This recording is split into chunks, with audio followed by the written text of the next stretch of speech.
Good morning, my students. Let us start our today's discussion on uh, axis symmetrical stresses itself. We have just discussed what is axis symmetrical stress, what do you mean by the axis symmetrical stress. First, you have to know what is symmetry. Two particular points is said to be in symmetry when it is away from a certain axis by equal distance, or it is on the two sides of the axis and they are of the same distance from the axis. Then they are said to be symmetrical about the axis. Now, for our subject point of view, we are defining the axis symmetrical objects are, say, cylinder, as a sphere. Cylinder can be open in both the ends, like which is a pipe, and it can be closed both the ends, which is a cylinder. Which a cylinder has, all the cylinders have an axis, all the spheres has an axis. There may be other items like this, where all the surfaces, all the points, all the molecules of the cylinders and spheres are away from the central axis by the same distance, or radius is supposed to be same everywhere. If you consider that thickness is comparatively small, so everywhere, if you actually neglect the effect of thickness, you can say all the points over the surface of the cylinder is exactly away from the central axis by the same distance equal to the radius itself.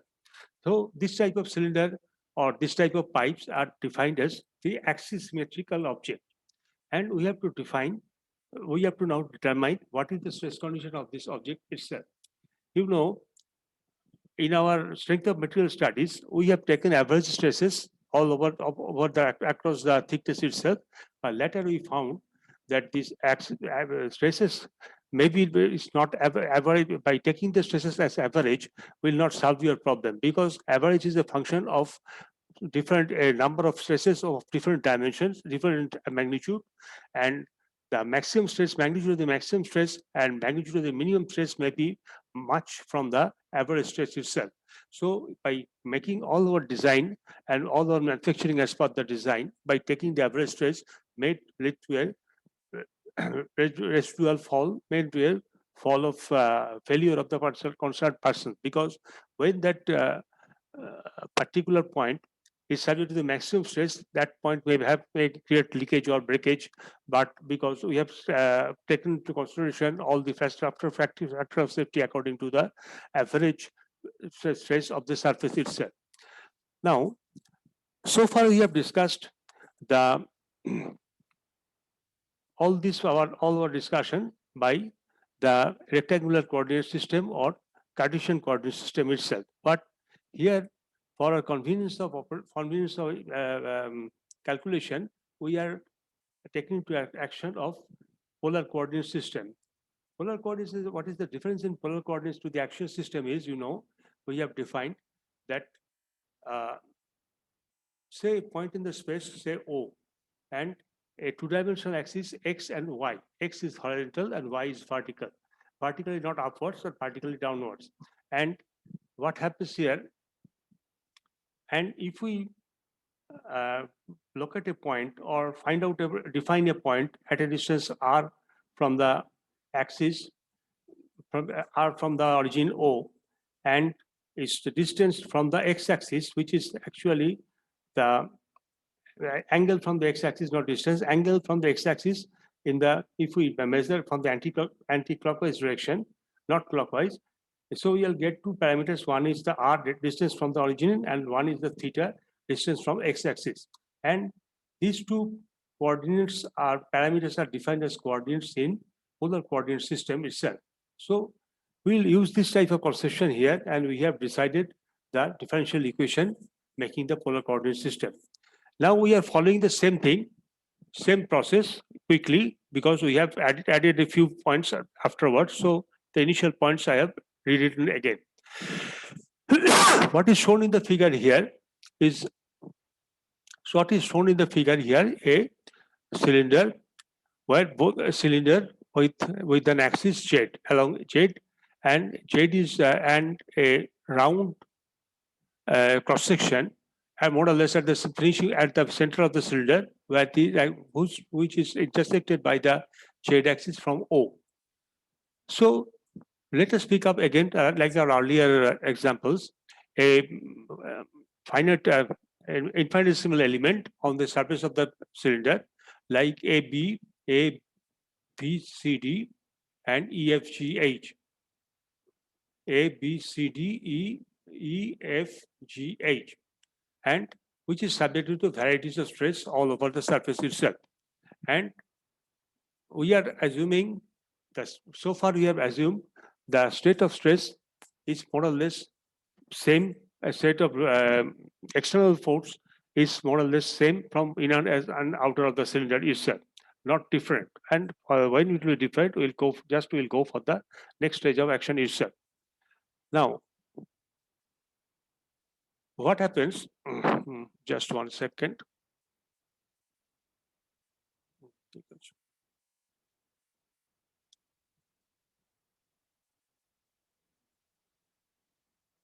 Now, what happens here? Let us consider the phase ABEF. Let us consider the phase ABFE, or ABFE means bottommost bottommost surface of the bottommost plate of this particular element.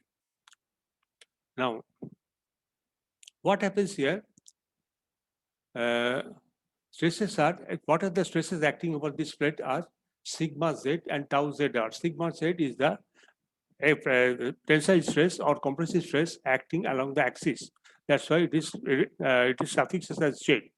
It is acting at the bottom place, and we are another stress is acting, that is tau z y, means tau z by the suffix z and r. We know our definition from suffix is z is defined as the plane over which this stress is acting, and r is the direction with which is direction to which this stress is acting. So here it is acting on the plane. I'm told you wrongly.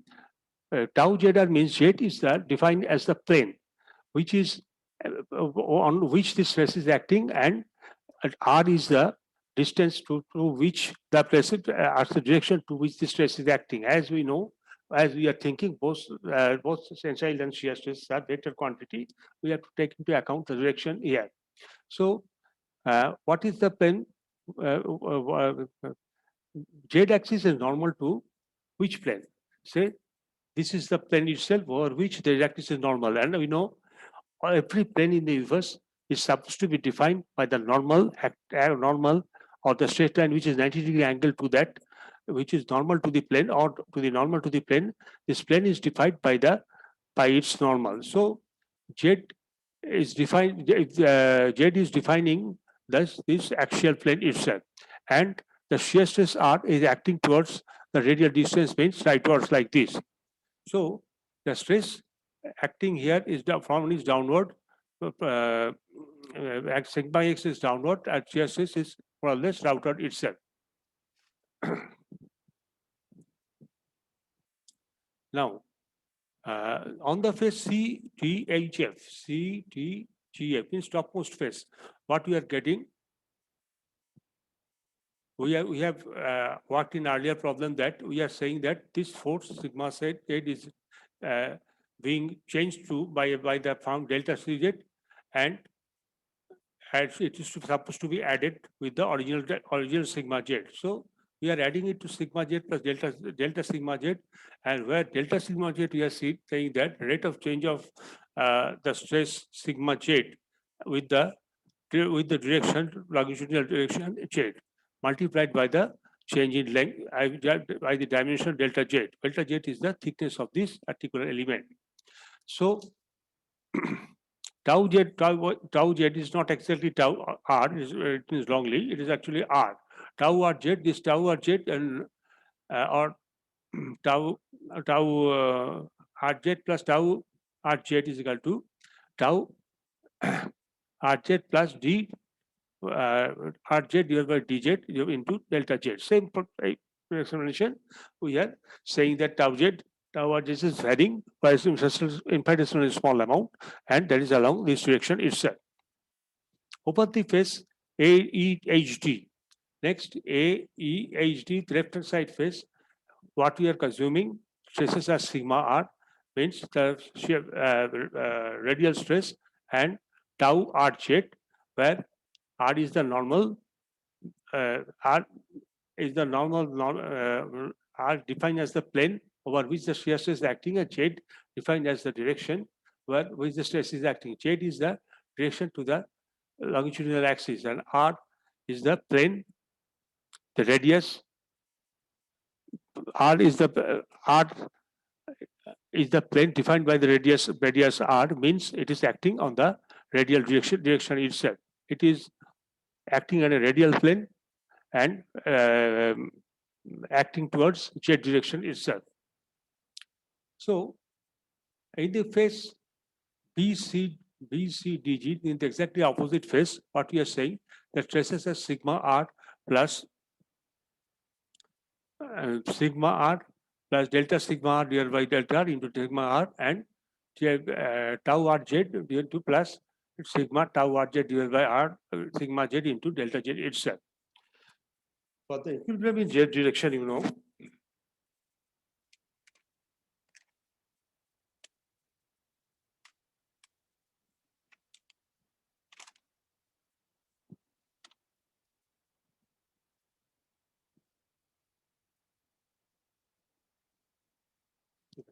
for equilibrium in z direction,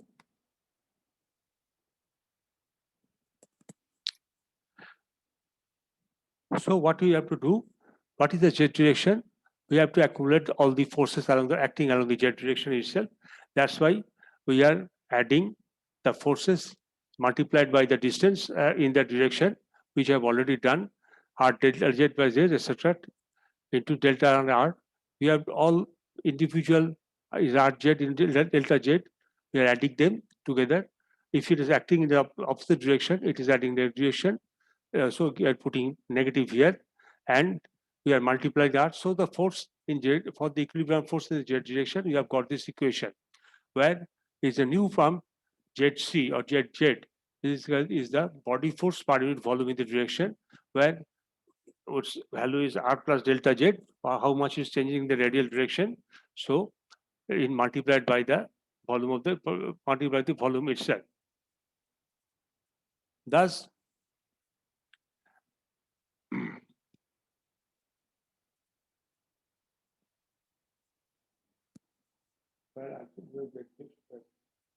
so we got the equation total there in the z direction itself.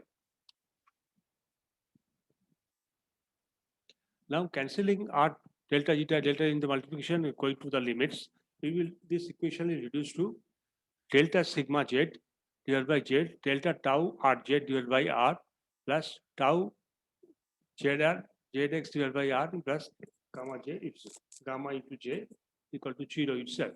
Similarly, we have got the direction, got the equilibrium in the z direction. We have got reached this equation. If we go through the equation in the r direction, we'll get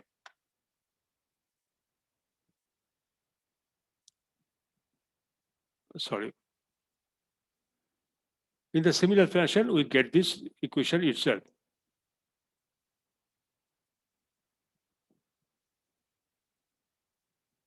In the similar fashion, r direction, we'll get this particular equation itself. So we have got one differential equation in z and r direction, and one in r direction, one in z direction. Now, where gamma r is the body force per unit volume in r direction itself. Since the stress components are independent of theta, the equilibrium equation for theta direction is identically satisfied. As we are saying that we are loaded at the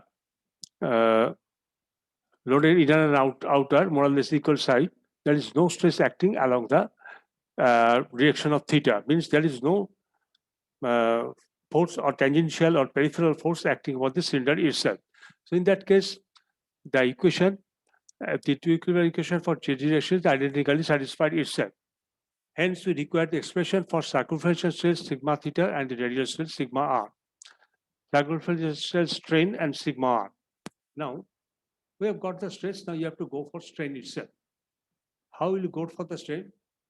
Here, what you see, we are take a cross section of the cylindrical surface, and we have taken one a element of radius like this, and which is subtended angle delta theta, and we are considering 2 points E, A, and B itself. Means E, A, and B in this direction means actually we are considering these two section itself. So,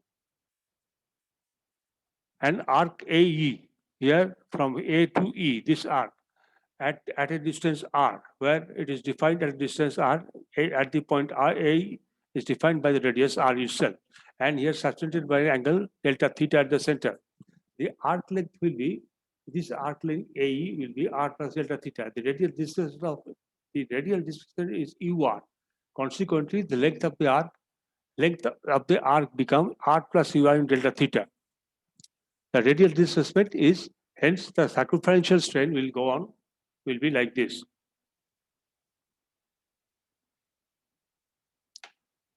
Then E theta, R plus UR minus del theta, minus R delta theta divided by R theta. So it will be equal to UR into R, where UR is the R plus UR into delta theta. The length of the arc was radius plus R into delta theta. So R1 is the distance between A and E. It is the distance between E and A itself.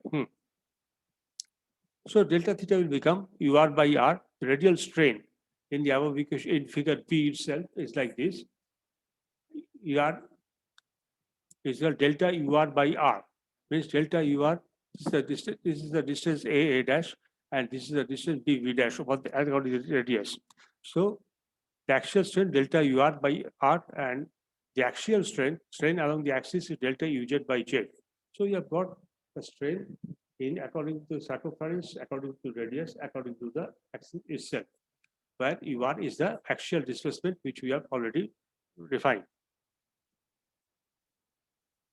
Now let us consider a thin wall cylinder subject to the external and internal pressure, which is a Lami's problem as per our definition itself. Consider a cylinder of inner radius A. Consider the cylinder of inner radius A and outer radius delta. And just 1 second.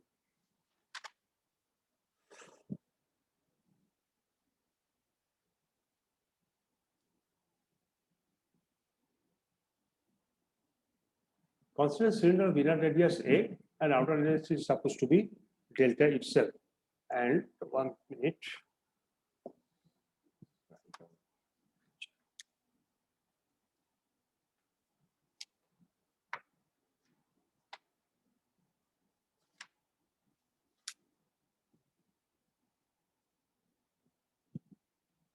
Consider the cylinder of inner radius A and outer radius is not delta but B. Let the cylinder subjected to an internal pressure PA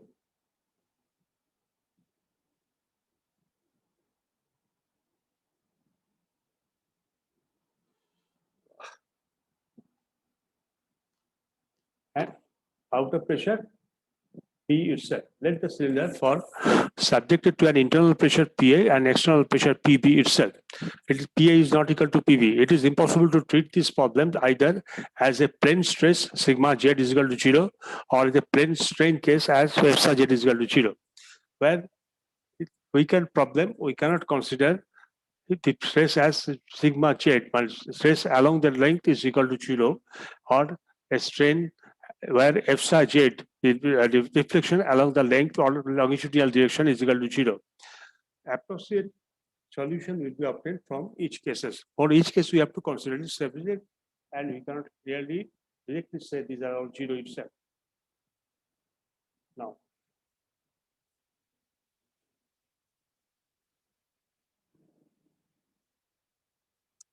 let us consider case A, that is plane strain. Case A, the plane strain, where Internal pressure is PA, one thing.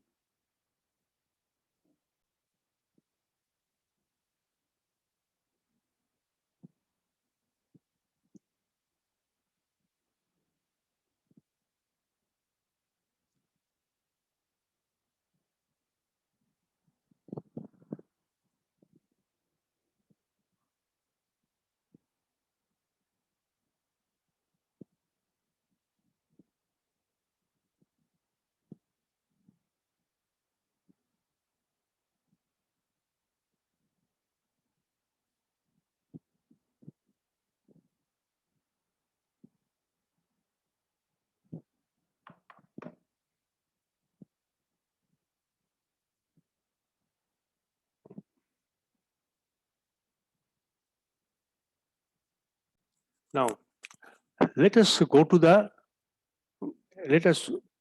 ends of the cylinder.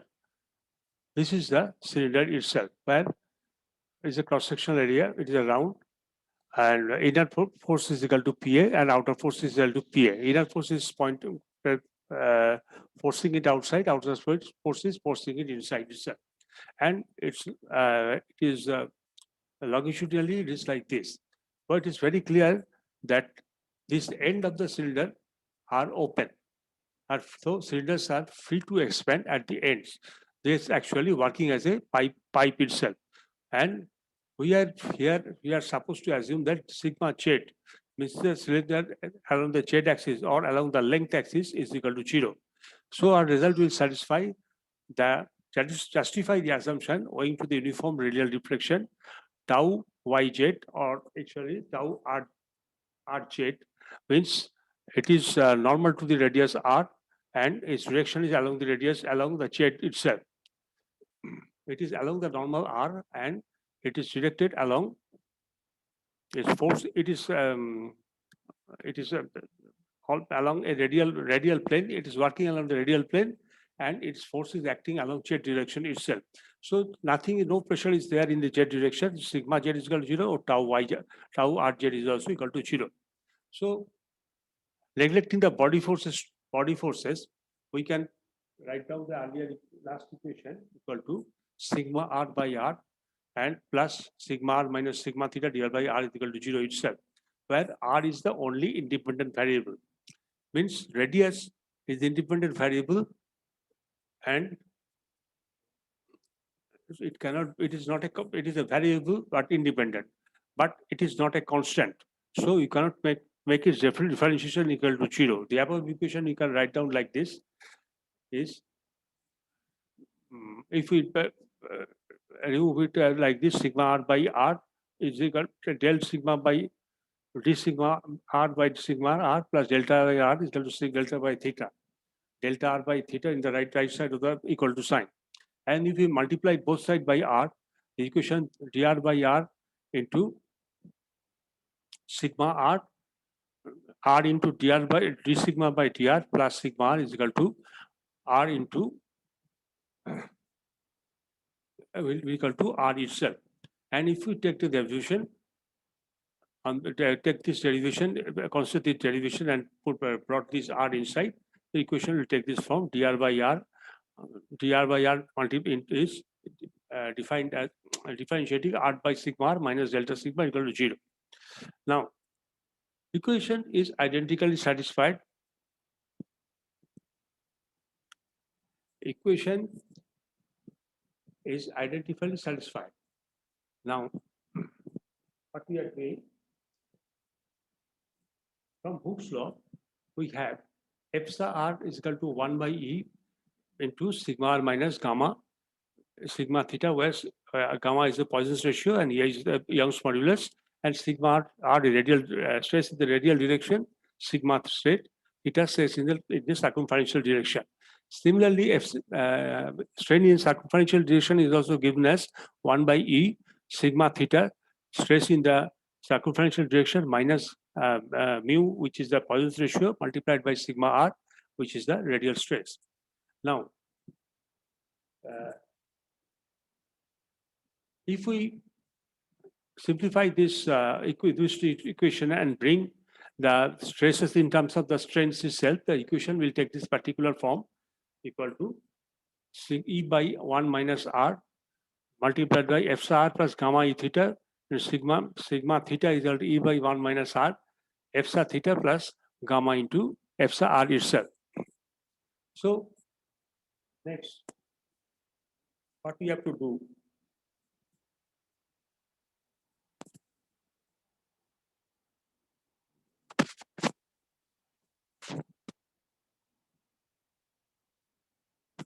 Next, if we substitute, let us go for share or share.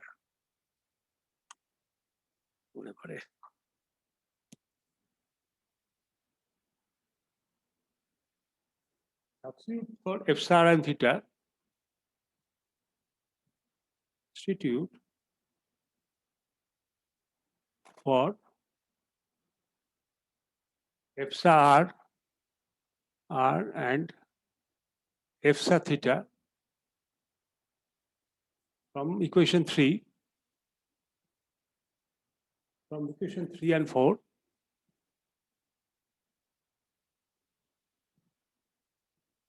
And 4,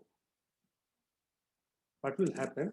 Sigma r is equal to E by 1 minus Poisson's ratio gamma square multiplied by dEUR by dr plus gamma into EUR by R. And sigma theta will take the form. Sigma theta will take the form E by 1 minus gamma square multiplied by UR by R plus gamma dEUR by dr.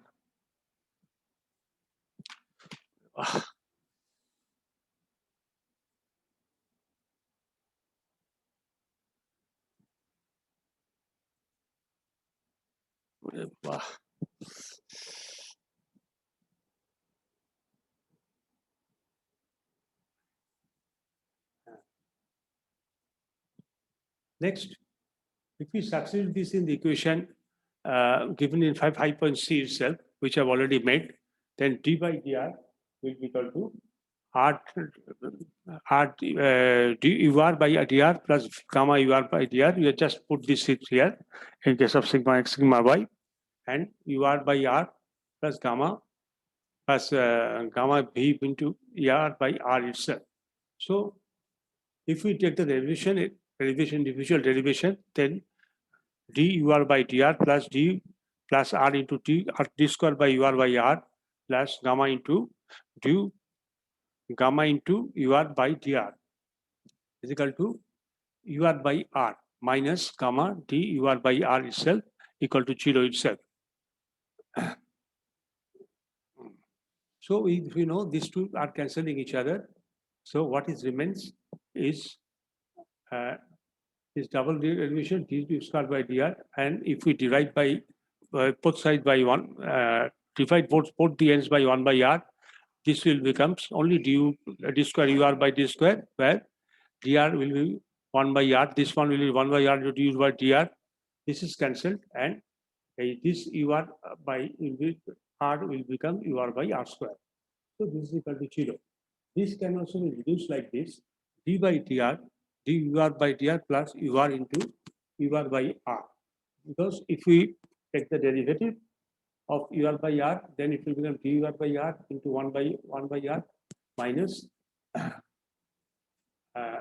r will be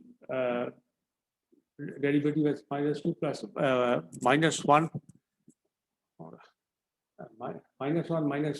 r to the power -1 and subject will be minus. So divided by -1 divided by UR by r square is equal to minus itself. This can be reduced to this equation only.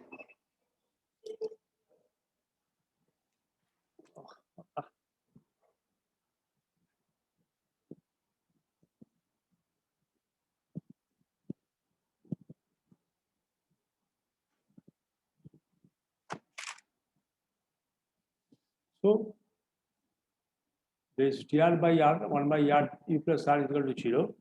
This ur is then found from this equation. The stresses can be determined. The stresses can be determined from ur 6a and b. The solution of this equation is ur by integration will get c1 r plus c2 by r itself.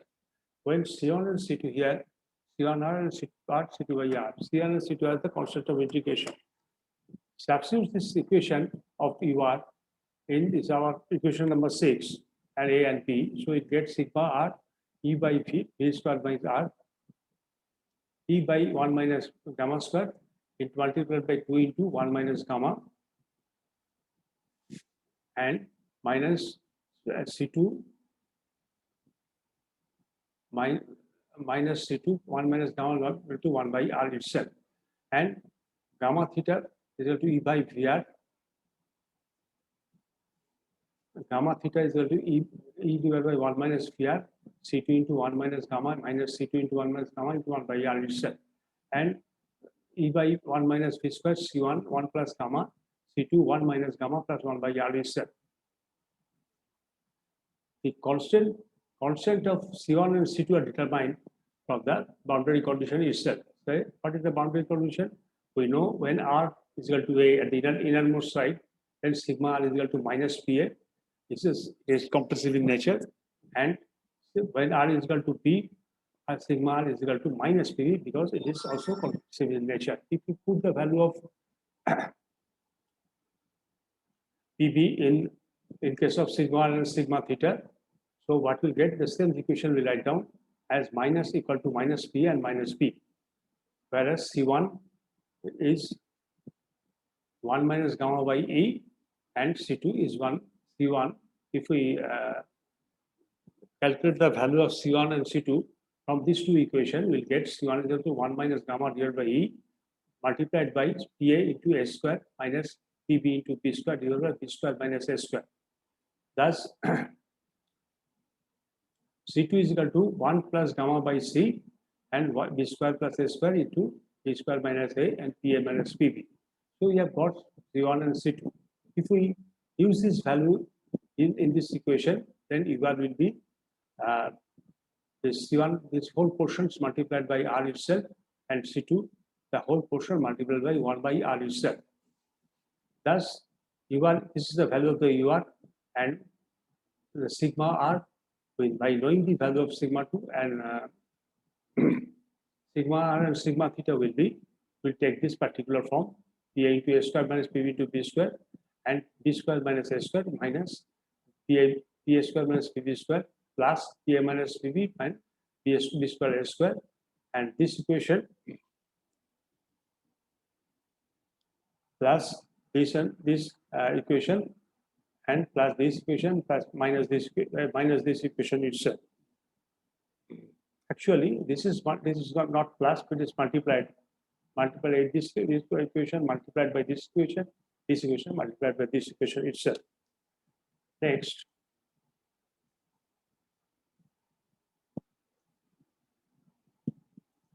if you observe that if we add this sigma 1 or sigma 2, then it is answer is constant. Then this will become PA A square.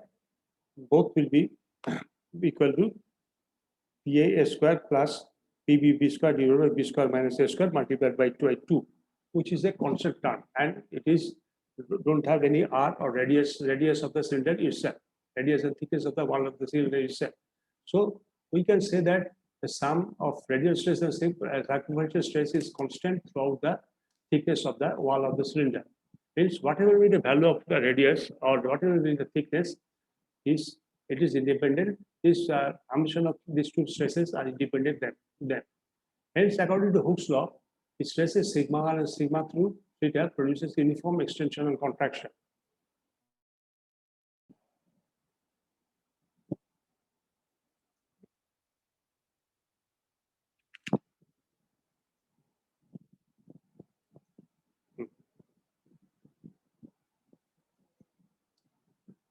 And in z direction and cross section is perpendicular to the axis of the cylinder remains plane. Now, if we consider two adjacent cross section, the deformation undergone by the element does not interfere with the deformation of the neighboring element. We have taken two adjacent cross sections here. What is the deformation which is taken by the element is not interfering with the deformation of the neighboring element. So the elements can be considered to be in a state of plane stress. That is where sigma z is constant. Sigma z along the longitudinal axis is considered constant.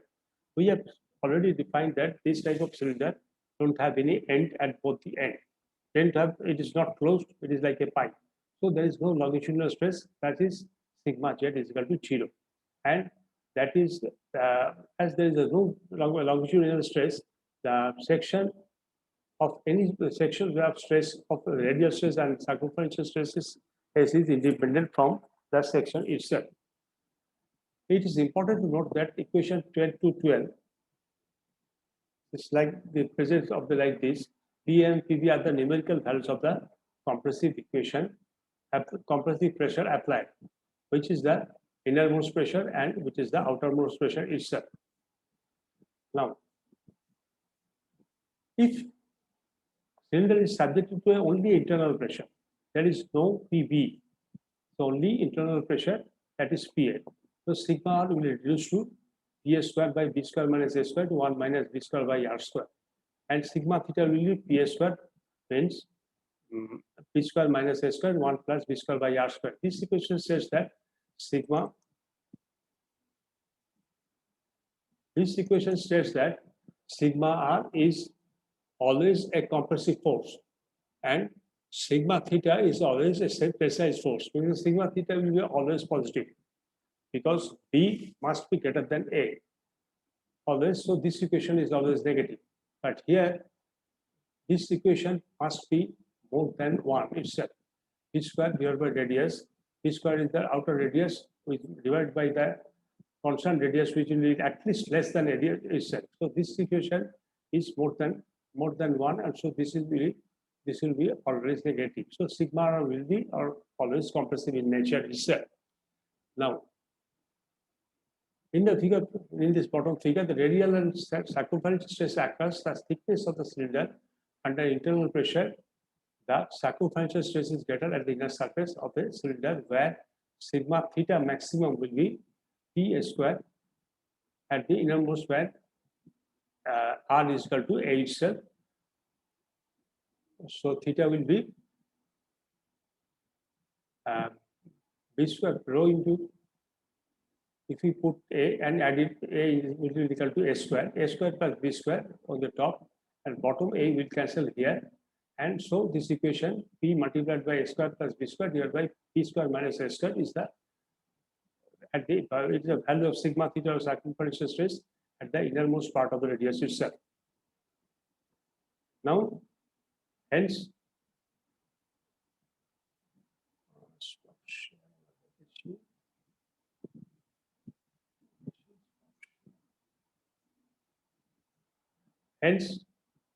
the stress where the radial stress is maximum, you see, at the innermost pressure, and it's slowly gradually reduced it, but not to 0 at the outermost pressure itself. And a particular zone, then sigma theta is always greater than the internal pressure and applies to this value as it increases, so that it can never be reduced below P, irrespective of the amount of material added to this outside itself.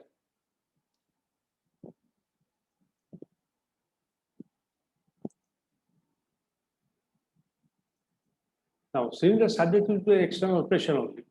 What will happen?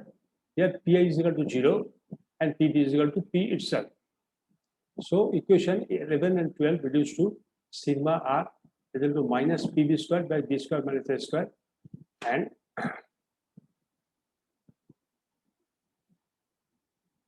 and sigma theta is equal to Pb square minus B square minus A square, 1 minus A square by R square. Similarly, sigma theta is a minus. Both are compressive in nature, Pb square by B square minus A square, 1 plus A square by R square itself. The variation of these stresses across the thickness are shown here are shown in figure. It is that this is the maximum from, it is almost nothing here, but it's going to the maximum, that is the radius thickness, and circumferential radius is maximum at bottom, and it is reduces from what it is here. So radius stress is maximum at the outermost wall, and circumferential stress is maximum at the innermost wall of the cylinder itself. The variation stresses, if there is no inner hole, so there is no A. In that case, stresses are uniformly distributed in the cylinder with sigma r is equal to sigma theta is equal to P theta B, which means A is 0, then this B will cancel each other, and this A is 0, this portion is also 0, this portion is 0. So this sigma r and sigma theta is equal to minus P itself.